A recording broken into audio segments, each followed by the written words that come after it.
کبھی کبھی انسان کسی کے ظاہری رنگ و روپ کو دیکھ کر یا اس کے ظاہری اطوار کو دیکھ کر ایسا دھوکہ کھا جاتا ہے جس کی تلافی زندگی بھر نہیں ہو سکتی، کیونکہ ہر انسان کے دو روپ ہیں، ایک ظاہری اور ایک باطنی۔ اسی کی تصویر کشی میں نے اپنے اس کتاب میں کی ہے۔ سنیے، ظاہر کی طرح باطن سب کا نہیں ہوتا، ظاہر کی طرح باطن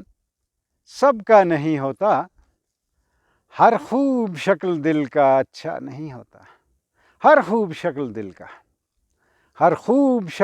کا اچھا نہیں ہوتا، للچا نظر نہ رنگتے سرخ و سفید پر، للچا نظر نہ رنگتے سرخ و سفید پر، ہر پیڑ کا ثمر تو میٹھا نہیں ہوتا، ہر پیڑ کا ثمر تو میٹھا نہیں ہوتا۔